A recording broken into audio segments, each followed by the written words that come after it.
that the separatists should be paying for the referendum. If you want it so bad, then put your money where your mouth is and you crowdfund and you pay for all of this, right?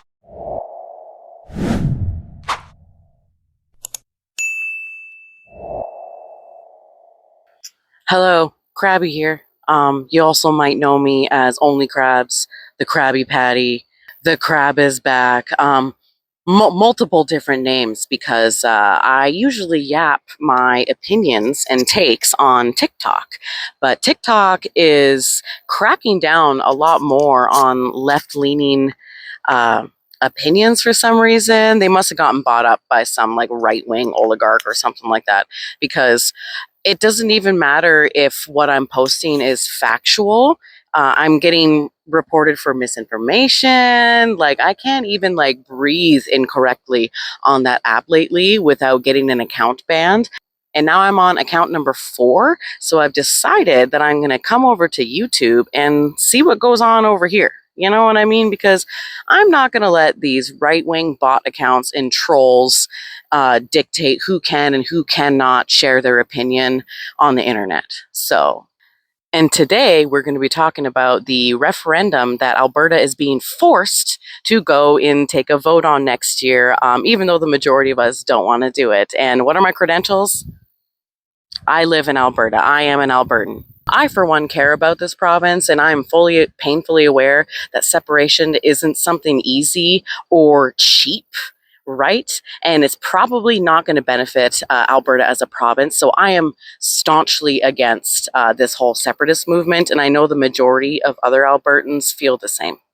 It really does seem to feel like Danielle Smith is only willing to listen to a small portion of Albertans, and it just keeps happening over and over again, where it seems like, you know, some kind of question is put out and the majority of Albertans say no, and then she just kind of goes, whatever, we're going to go through with it anyways, you know? Like, it just really feels that way. Like, even with the Alberta pension plan, what was it, about 10% of people surveyed said that they'd be okay with the removing us from the Canadian pension plan, and they're still talking about it. Why are we still talking about it when only 10% people want it? I don't understand. It doesn't make any sense to me.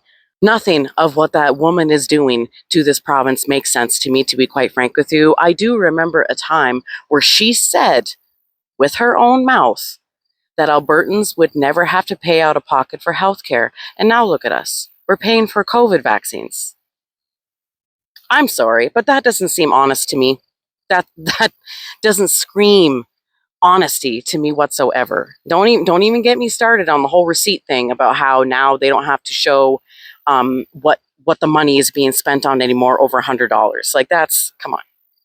I shouldn't have to elaborate on how dishonest that comes across. Anyways, I'm getting off topic here. There's so many more things I need to cover, you know, throughout different videos. And today I want to talk about the referendum and how I don't agree with my taxpayer dollars getting wasted on this referendum. And I know there's a lot of other Albertans out there that feel very, very strongly about that as well. It's a waste of money because we're not separating. Point blank, period. And I don't care who that makes angry. It's not going to happen. We're just throwing a bunch of money at this Alberta Next panel, and who's asking for it? A very small group of Albertans are asking for it. That's it. In my total honest opinion, I think that the separatists should be paying for the referendum. If you want it so bad, then put your money where your mouth is and you crowdfund and you pay for all of this. Right? Because, like, I'm sorry, I would rather my taxpayer dollars go into our healthcare system. Education, I would like my taxpayer dollars to go into education.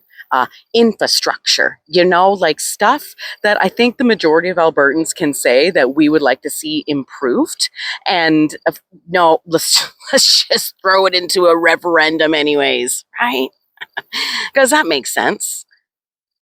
My question is why? Why is Danielle Smith doing this?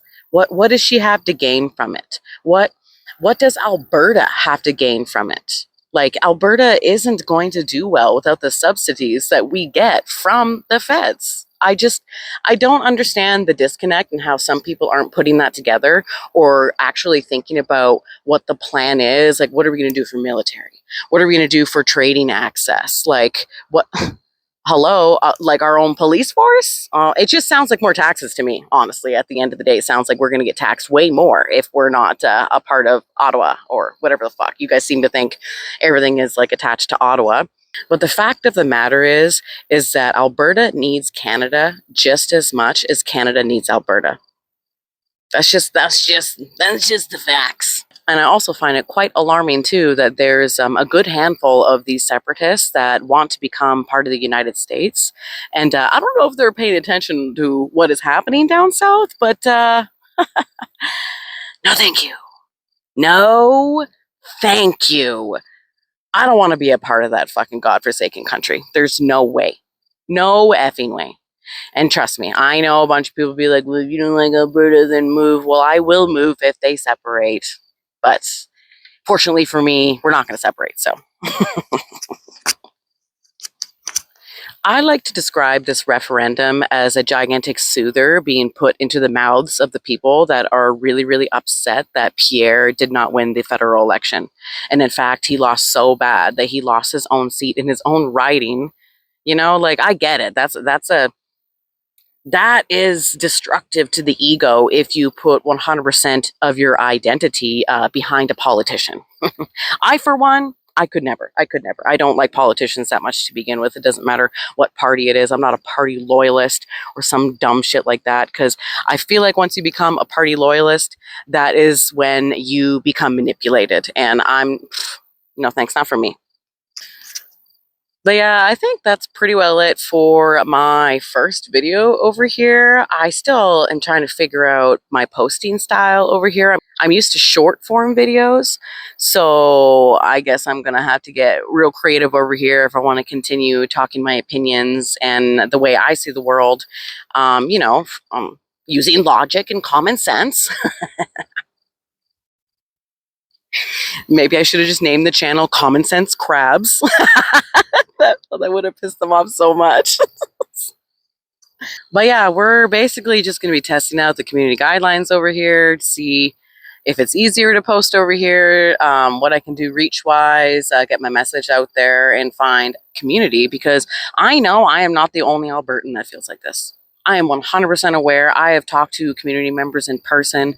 There's a lot of us out here that don't agree with what Daniel Smith's government is doing and how they are spending our taxpayer dollars. And quite frankly, I want to see equal representation of everybody in this province, not just that small base that are incredibly loyal to anything conservative. Come on now. There's so many of us here, right? And we all have to live under the same government.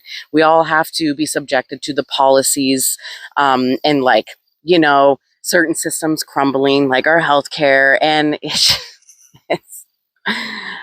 it's mind-boggling to me that people think that Danielle Smith is a good leader, because I do not think she's a good leader whatsoever. I don't think she's a good provincial premier, right? Let alone, I don't think she has the capabilities of running an independent nation from Canada. I think that we would be doomed. 100%. I feel like we would be doomed under her control. So anyways, do what you can to get out and sign that Forever Canadian petition. You have to sign it in person. It's not an online thing.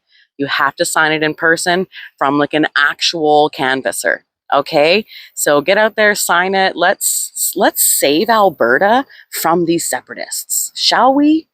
Can we just send a message to Danielle Smith that the majority of us don't want this and we didn't ask for it, right? We literally all just went out and had to go and cast our votes for a federal election. Give us a fucking break. Give us a break. You know what I mean? Let us breathe. Oh yeah, and to any separatists that might be pissy about this video, cope. And don't bother trying to convince me of nothing in the comment section, because you will never be able to convince me that Alberta would be better off without Canada. I feel like that's just begging for investment to be driven out of this province, and I don't see how anybody could think it'd be a good idea. So here's wishing that you guys would just pay for it yourself and save us all the money. You know what I mean? Anyways, toodles!